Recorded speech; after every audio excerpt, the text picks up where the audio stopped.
G'day, Steve Morgan, Australian Bass Tournament, and we have just concluded the 13Fishing Bass Pro Series qualifying rounds for 2024. This was the XBraid round at Lake Wivenhoe, and we've got a brand new ABT champion, Cameron Hall from Coffs Harbour. Bit emotional on stage, mate. I thought the waterworks were going there. It's something you've been aspiring to for a long time. Yeah, you watch a lot of weigh-ins, mate, and to finally get one and, pit me good mate Sean Ezzy by 20 grams. I mean, that's, it's not much at all. Did you see Sean's face when he weighed in? He needed, something 0.9 and he had something 0.7 and it was like 20 grams in it. Like, sorry, not sorry? Yeah, well, we knew we'd be close. We sort of been talking all day because we were looking at each other all day fishing, and I'd watch him get the net, he'd watch me, and he said he had about 6-ish kilos. My scales were light and I had about 5'9" on my little Colte board, so we were definitely close, yeah. Take us through the process for Wivenhoe Dam. Have you ever fished Wivenhoe before? So I came up pretty much a month ago, actually, with the guys' boats that I borrowed because mine had a bit of a malfunction. Simon and Glenn from Hide Up, the Barcusins, and used my boat. We went down towards the wall with Simon the first day and just looking at flats and everything, and I got 2 on an ice jig down near that Platypus cliffs there, and still not much. And then the next day we went up the way we sort of went, but we only went maybe 10-15 minutes. It was honestly blowing 50 kilometres an hour. I actually almost got on the plane to get back because we were coupling waves over the front at 6 knots. In my boat, that's big. So I got 1 on a jerkbait the second day with them, and then I caught a great catfish on a jerkbait as well. But so it wasn't a special pre-fish? No, not at all. And then, come whatever day it was, let's call it Wednesday? Yeah. I pre-fished with Reese Winners, a young Grafton lad, and he's doing really well.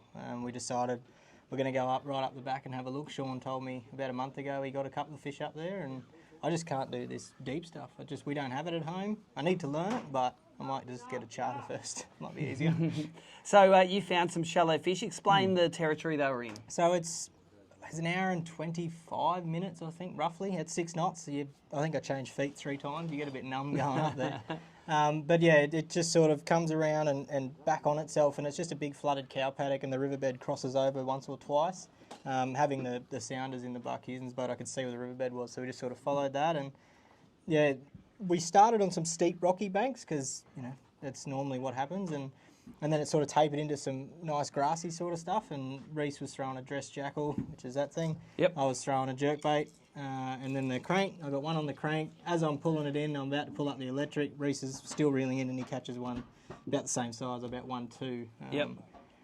So that was pre-fishing. We fished a little bit more up there, and we pulled up. We'd have 3 casts, and we had 2 fish. And we're like, okay, well, we need to get out of here. Came back down the basin, did a bit of long lining, and spotted fish. But as I say, I'm just not confident. Couldn't catch them. So. Yep. So come tournament day, you did the big run north with probably 4/5 of the field. And what, did they all peel off and you lost them all? Were you guys the highest up? Or yeah, no, Langers and Mick and Callum. I didn't realise Callum was up there yesterday. I saw someone go through, I didn't realise it was him. There was a car park maybe halfway, and it was funny, like we're all going this way and then there's just 23 boats we went that way. I think Langers did a bit of a sound and then he came with us, but they were up there. They put in a ramp that's up there apparently somewhere. Yep. But yeah, there was 5 boats up there yesterday, so it was me, Langers, Mick, Mearsey and Callum and Ezzy, so 6. Yep. And that's nearly like the top 10, all of the top 10 of the event. Yeah. So and fishing wise, how did it fish for the 2 days? Had an absolute shocker yesterday morning. The first 2 fish busted off on the strike. The next one pulled the hook on a single hook on a tan. Like, how do you do that? And I just sort of regrouped, had half a litre of my water and just sat down and went.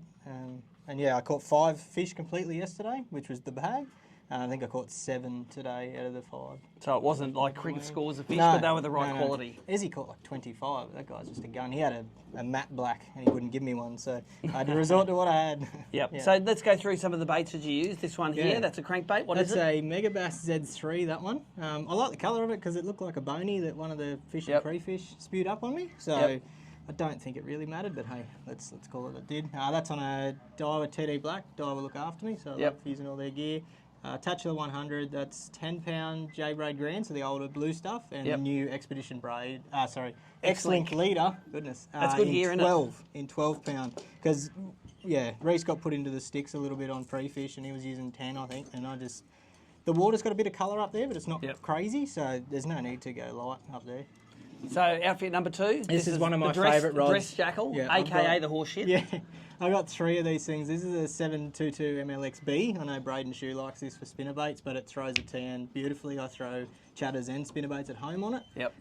So yeah, 3 to 7 kilo. That's another Tatchler 100. I'll point out 6:3 ratios too, so just that slower. Yep. I've got a couple of 8-1s for jigs and stuff, but yeah, 15 pound braid on this. 12 litre again, and yeah, just a beetle spin hooks. And the team with the singles there, and that's because you're working through some of the reedy sort of stuff. Pretty much, yeah. And I find if you go too hard on the trebles, they can straighten, and you don't want to straighten hooks. I did some on the crank yesterday. So. Some of the other baits have played for you here. Yeah, what are they? So after Ezzy was getting them all on his dress jackal, but I got a few on just this. That's Senko Gill, that one. We don't have any more of them left at Mo Tackle. I think that's the last one I bought. So just a natural bony sort of colour again. Everything was rattled too. We found the silence yesterday, they didn't want to know about it. It had to be angry and noisy. Had to call them in, Yep. And then a bit of, using their boat. So I put one of their blades on. We had a bit of a school. We called it the hump. And yeah, I got a 114 off that today. Just a quick hop. Thought it was a yellow, but he turned out to be a bass. So, mate, you work at Mo Tackle, so you spend your days playing with stuff like this. You're going to have a bit of authority now when it comes to people say, well, what do I take bass fishing up in South East Queensland? I just got a message from one of the boys, finally #1 bass angler at Mo Tackle. There you go. A bit humble, but I'll take it. Well, it is in bass capital of Australia, you know. Yeah. Your home river's the Clarence there. And what were the odds of you winning your first Bass Pro event on a lake and not a river?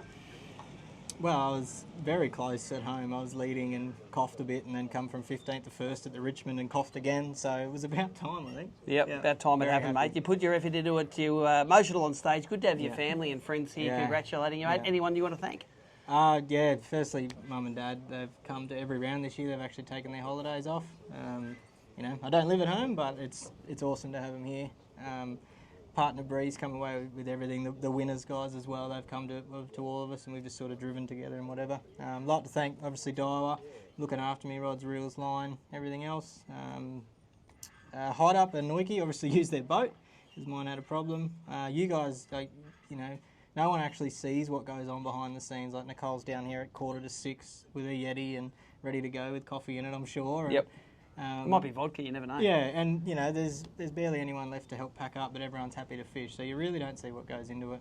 And then my other sponsor, Bassman Spinnerbaits, none of his gear played here, but I did catch a fish on a spinnerbait in Prefish, so there you go. But, There you go, mate. I think you're going to be a popular winner. Grand final is at St Clair, and this is an instant qualification, although you'll get in on AOY points anyway. Yep. How much are you looking forward to that join in spring? I really am. I'm actually going down for a Prefish for that, so with a bit of luck we'll find something. Actually taking Dad down, so we'll go and have a look. And we're doing the Open too, so in the same weekend. And I think these week-long comps, they're great. If you can get time off work, I understand that. But they're just so good. You just one fishing. Travel, 2 fish, get in the zone. The body's so sore. There you go, mate. Well, have a good time off. You've got some money to help you out there. Cameron Hall, winner. First time ABT event.